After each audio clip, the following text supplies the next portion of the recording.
गुजरात ते केरळच्या किनाऱ्यापर्यंत समुद्रसपाटीलगत निर्माण झालेल्या ऑफशोअर ट्रफ आणि बंगालच्या उपसागरावर निर्माण झालेली चक्रीवादळ सदृश्य स्थिती यामुळे गोव्यासह पश्चिम किनारपट्टीला पावसानं जोरदार तडाखा दिलाय. राज्यात गेल्या 24 तासात सगळीकडे 100 मिलीमीटरपेक्षा जास्त पाऊस पडला असून सखल भागात मोठ्या प्रमाणात पाणी साचलंय. अनेक ठिकाणी रस्ते पाण्याखाली गेल्यामुळं जनजीवन विस्कळीत झालंय. पाण्यामुळं रस्त्याचा अंदाज न आल्यानं अनेक वाहनं गटारात गेल्याची चित्रसुद्धा पाहायला मिळाली आहेत.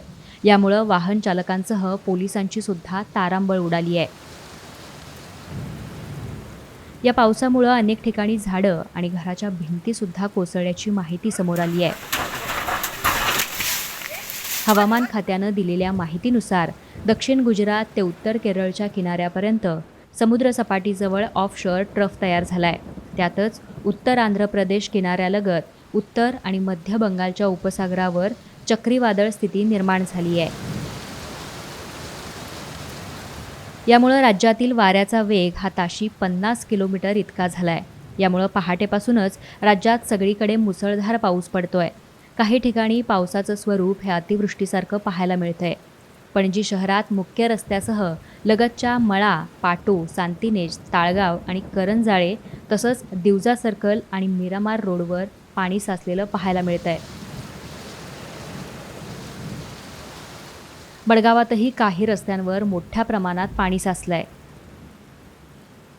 हवामान खात्याच्या अंदाजानुसार 9 जुलैपर्यंत राज्यात मुसळधार पावसाची शक्यता आहे. काल बुधवारी राज्यात रेड अलर्ट जारी करण्यात आला असून गुरुवारी म्हणजेच आज मुसळधार पावसाचा ऑरेंज अलर्ट जारी करण्यात आला आहे. यानंतर उद्यापासूनही राज्यात मोठ्या पावसाची शक्यता वर्तवण्यात आली आहे. IMDच्या रेड अलर्टनंतर गोव्यात आजच्या एक दिवशी शाळा बंद करण्यात आल्या आहेत. ज्या विद्यार्थ्यांच्या परीक्षा आहेत अशा विद्यार्थ्यांनाच परीक्षेला उपस्थित राहावं लागणार आहे. तसंच महत्त्वाची बाब म्हणजे या काळात समुद्र खवळलेला असतो. या काळात समुद्रात कोणीही उतरू नये असा सुद्धा इशारा हवामान खात्यानं दिला आहे.